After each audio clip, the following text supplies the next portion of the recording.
Hello and welcome to the White House. My name is Macon Phillips and I'm joined by Robert Gibbs, the White House press secretary, here in the Roosevelt Room at the White House. Just moments ago, the President finished his address to the nation just across the hall from the Oval Office, where he talked about the disaster in the Gulf. And all day long we've been collecting questions from the public about that issue. So that Robert can answer some of those tonight and hear from perspectives across the country. We've done that through our YouTube page at youtube.com/whitehouse. And what you're going to hear me ask tonight are questions from the top tier of questions as determined by members of the public. People voted on them, submitted their own, and we've seen thousands of people over the course of the day contribute. So the public certainly has an appetite for answers tonight. So let's get started. I'm going to start by going through the top questions from each of the categories, and then we'll dive into even more. The first one comes from Sarah in Lincoln, Nebraska. The U.S. recommends but does not require deep shore rigs in U.S. waters to have last-ditch emergency shutoff switches. Will this policy be changed in lieu of this disaster to be in line with many countries who require these switches? Yeah. Let me say first, thank you for your question. You heard the President in his speech, as Macon just said, given right across the hall just moments ago, discuss the national commission that he set up a few weeks ago to study a regulatory framework around deep water offshore drilling. Part of that review will be to study whether or not there are sufficient fail-safe mechanisms, the switch that you talk about that is required in countries like Norway that does deep water oil drilling, whether those should be adopted here in this country and be a requirement of further deep water drilling going forward. So I know the President is eager to hear from the Commission about setting up a framework to ensure that what he had to speak about tonight is never repeated in our country's history. Great. My next question actually comes from Toronto, but actually we had a bunch of these questions on the topic from around the country, which is basically from Anthony, who asks, why has the government allowed BP to restrict media access to the Deepwater Horizon site? Thanks, Anthony. I don't know the specific circumstances around the incident that you may be talking about, but Admiral Thad Allen, the National Incident Commander who's in charge of the government's response to the BP Deepwater Horizon oil spill, reiterated a directive just a few weeks ago that all of our sites should have open media access. Obviously, within this, there are some safety zones, was what I would call them, around different hazardous points in the process. For instance, we do understand that oil is an exceedingly toxic and hazardous substance. You've seen people that are cleaning up the oil or tar balls on the beaches have to have training, they have to have hazardous materials gear. So there are some safety zones that are incorporated in this to ensure that everybody is safe from a very hazardous and toxic material. I can tell you this, the Coast Guard and the Joint Information Center run by the National Incident Commander has embedded over 600 reporters in different operations that have been conducted in the Gulf over the past 8 weeks. Admiral Allen regularly takes groups of reporters out with him either on the water or in the air to see the site around the Deepwater Horizon.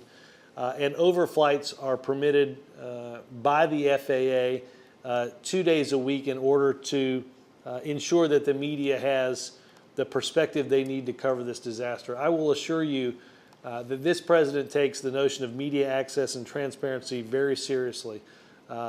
We're not leaving this up to BP. This will be a transparent site. Great.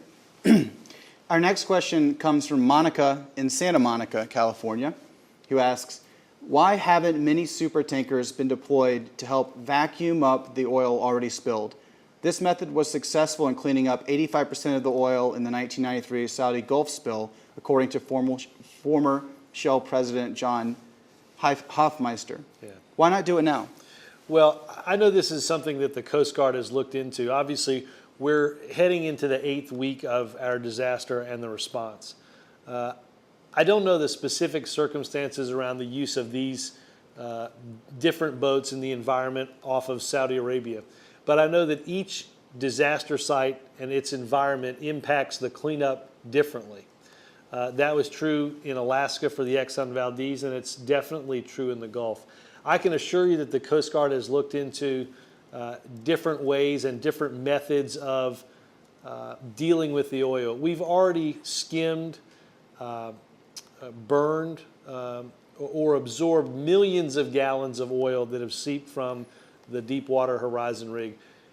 Thousands of vessels of opportunity, a lot of them shrimpers or fishermen that can't make their livelihoods fishing anymore because the Gulf is closed, have actually been hired to skim oil away from beaches and valuable estuaries. And we'll continue to employ all of the latest technologies from here and overseas to ensure the best possible response to the BP Deepwater Horizon.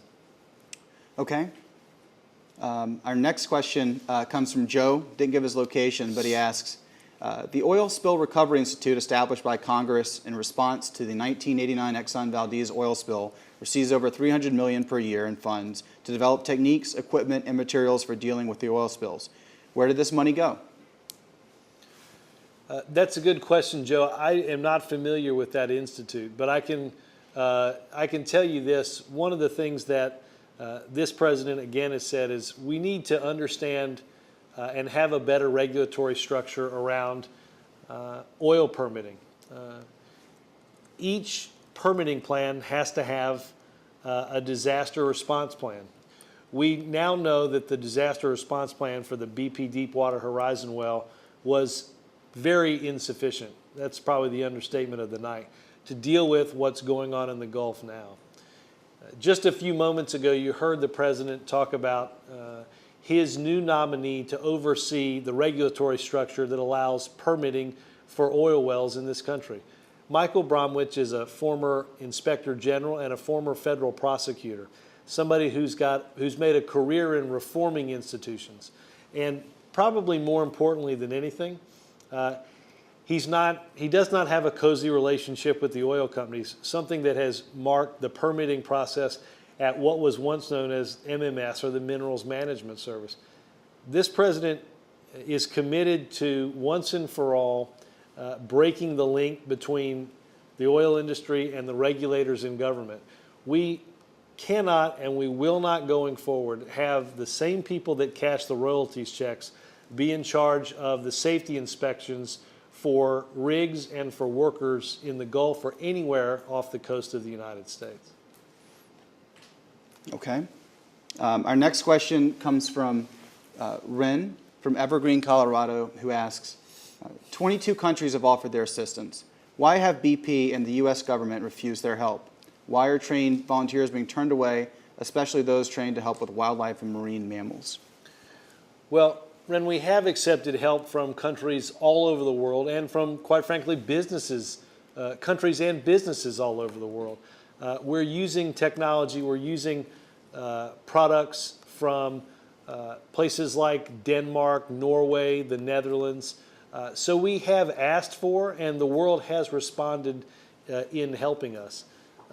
Just today, Admiral Thad Allen, again, our National Incident Commander, said publicly that he would waive what's known as the Jones Act, which prevents foreign vessels from doing the type of work, for instance, like this in American waters, that he would waive those restrictions if there were vessels that were needed in and around the Gulf to help with this recovery. So Admiral Allen and the President are committed to ensuring that any help that is offered that can be used. We're using boom from overseas. We're using vessels from overseas and technology that we can and will take advantage of the gracious help of the people from all over the world.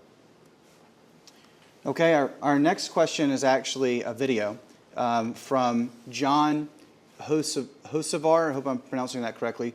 And the system said Grand Isle, Virginia, but this may be Grand Isle, Louisiana, based on the video. But we're going to try to cue it up here so you can watch. And Robert, you should look over here.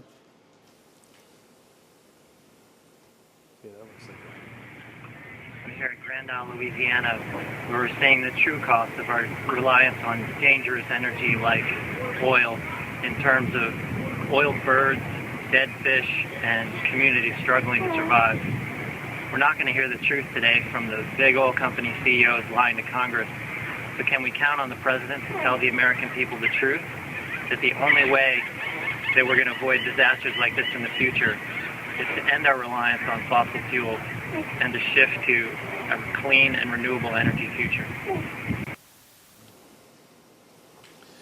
You know, thanks for the question. And before I give you an answer, I just want to say that on 2 of the president's 4 trips to the Gulf, we've visited Grand Isle. We've heard the stories from those that make their living fishing in those waters. I heard the mayor tell a story on our first trip down there about having to put his own credit card out to make sure that fishermen could provide meals for their own families. And I think we've all been impacted by the heartfelt stories of the people like those in Grand Isle and all over the Gulf who have watched the way they make their living be destroyed slowly by BP's disaster and their response to the oil spill. Let me say, in terms of having the president tell the truth and ending our dependence on foreign oil, I hope you heard tonight the president commit once again to doing all that's in his power to pave the way for a clean energy future for our country. This president made some historical commitments in his first year to invest in solar and wind technology, to invest in real renewable industry. You know, during the campaign, we produced a video on the campaign, and it showed president after president after president going to Capitol Hill, standing in front of Congress saying, I'm going to be the president that reduces our dependence on foreign oil. And at the end of each one of those statements on the video, we put a number of how much our dependence on foreign oil had increased over the length of the term of that president. And I know the president well, and I can speak for him definitively on this. Barack Obama is not going to be the president that walks up one more time to Capitol Hill and discusses reducing our dependence on foreign oil. We really should do something about it this time. I've talked about our historical commitment to renewable energy. Barack Obama instituted an increased fuel mileage standards for the first time in almost 3 decades in his first year in office, and just a few weeks ago unveiled historic fuel mileage standards for heavy-duty work trucks, the first ever of its kind. We need to take some bold steps, and Congress needs to work with this president to take bold steps to break once and for all our dependence, as you said, on foreign oil and on fossil fuels, and make sure that the car that my son drives and the car that my grandchild drives isn't powered by something that has to be imported from overseas or drilled at 5,000 feet below the ocean, but is powered by the sun and the wind and the rain.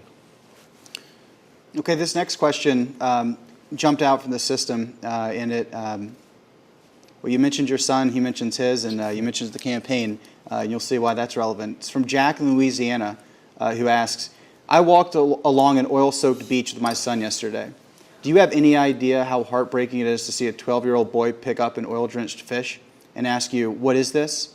I feel politicians don't have a real connection to the disaster. Yeah. Well, Jack, let me say this. I was raised in Alabama. I spent weeks during the summer along the same beaches and along the same beaches throughout the Gulf that you and your 12-year-old son probably walked on a few days ago. During the very first weeks of this, my son said to me after we'd come back from the Gulf, Dad, how are we going to plug that hole, and how are we going to get all that oil out of the water? We spent a few minutes talking about that stuff. I told him about the things that the president was doing, but I told him this, that it was going to be long and it was going to be hard, and he was going to be older when we'd finally cleaned up the environment and restored the Gulf to the health that it needs to be and the health that it deserves to be. Like I said to a previous question, I hope that the car that my son drives and the world that my son inherits is one that's not powered by fossil fuels, but by wind and by light. That we're not held hostage by the whims of dictators all over the world in jacking up the price of oil and wrecking our economy. I think, and I think the president believes with his two young daughters, that one of the greatest gifts that we could pass to the next generation is an economy and a world less dependent on fossil fuels, less dependent on foreign oil, that's taken bold steps to finally break out of that, create an economy that's actually creating jobs for people here in America. I think that would be a wonderful gift to pass on to the next generation. But keep in mind this, we had a problem with fossil fuels and foreign oil long before this happened. But I hope that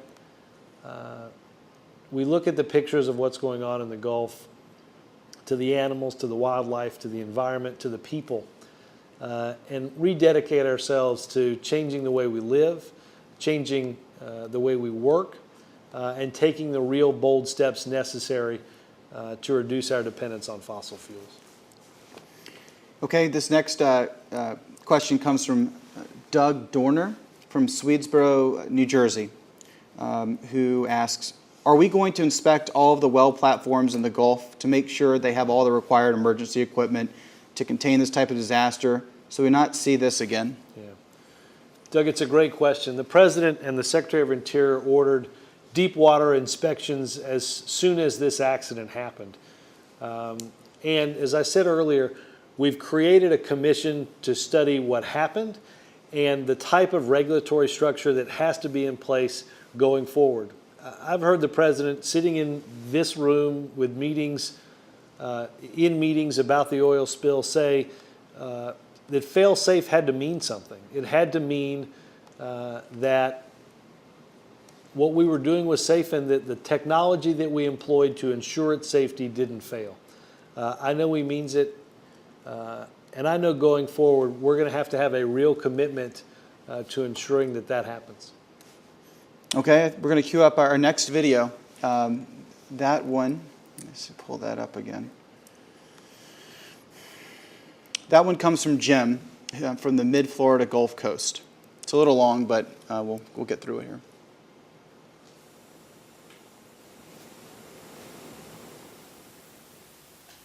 Mr. Gibbs, thanks for taking my question. The American people, creative, hard workers, and the situation with the oil leaves so many people out of work. Couldn't we put all of these people? All right. Well, I've got the description that you put in with it, so we'll give that a shot. We'll publish the video to the site tomorrow. Apologize for the technical glitch, but basically says we need an energy project similar to the interstate highway system that puts thousands of people to work and creates unlimited new opportunities for millions of Americans. What are we waiting for? Yeah, look, that's a great question. Some people have likened what we have to do to break our dependence on fossil fuels to the Apollo project, to Kennedy saying that we have to go to the moon, we have to go to outer space. He didn't necessarily know how we were going to do it when he did that speech, but he knew that the ingenuity and the technology and the know-how of the American people would lead us that way. You heard the President tonight talk about manufacturing plants that have been closed because of economic problems now opening up and instead producing wind turbines for windmills or producing electric car batteries. We're going to actually go from 2% of the world's capacity in electric car batteries to 40%, producing 40% of the world's capacity in only a short period of time because of some of the investments that we've made in renewable energy. And I've said this now a few times on these questions. I think no greater gift could be passed to the next generation than a dedicated commitment to reducing that dependence on fossil fuel, reducing our dependence on foreign oil, changing to a clean energy economy. And the one thing we know is as we transition to that clean energy economy, it is a tremendous opportunity to create jobs for people all over this country. Again, to build wind turbines, to build windmill blades, to build solar panels, all of the things that we need to transform our energy economy. Okay, the next question comes from Whit Jones in Washington, D.C., who asks, in light of the spill, why do we continue to give BP and other big oil companies billions in handouts? Shouldn't we be using that money to invest in a clean energy economy that could move us beyond oil and create a needed economic boost in the Gulf? The president agrees with you. We have to end our subsidies for fossil fuels. We have to end our subsidies for big oil companies. We have to hold them accountable, which the president will do with BP. And we have to make an earnest investment in the type of clean and renewable energy that we know has the possibility to power our economy. We know this, that unless we make that commitment, it's hard for businesses to plan, it's hard for people to plan and have the type of assuredness that they need to invest in what's very expensive. But we do know this, what's even more expensive is tying our future to an energy source that we know isn't limitless, and tying ourselves to an energy source that's controlled by other parts of the world. I think the president was eloquent tonight in saying the greatest cost is the cost of inaction. We have a chance to act. We've had a chance to act for a long time. We should certainly act on it now. Okay, and I actually just turned on a feature that allows us to look at some questions that have been coming in while you've been talking. And one that just came in that's been pretty popular since we've been speaking was asked by Rob Ferreira from Orlando, Florida, who asks, since BP has proven to be incapable to deal with the accident, will the proper authorities look into revoke BP's license to drill within the U.S.? That's a good question. One of the things that the president did as we were reviewing the report that the Department of Interior put out 30 days after the accident was a decision that we reviewed in the Oval Office on a Wednesday night before the president issued the report, because there were 33 deep water wells that had drilling permits in the Gulf and it were at some point in the drilling process.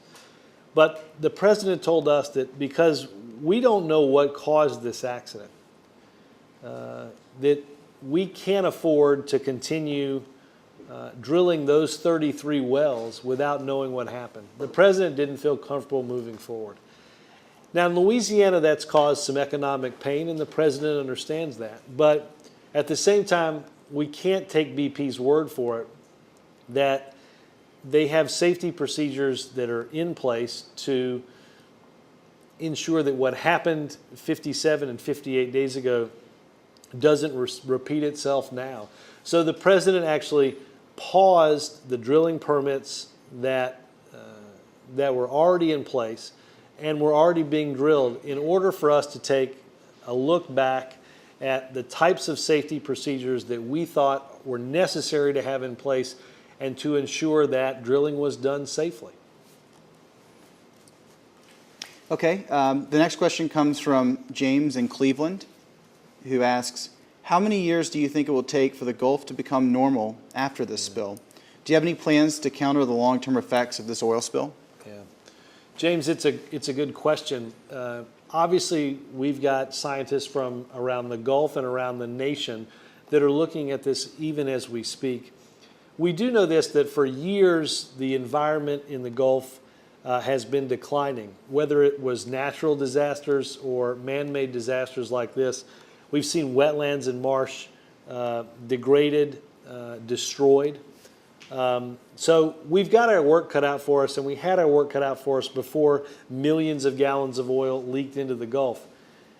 One of the things that's important is coming out of this, BP will be responsible for the damage that it caused to the environment.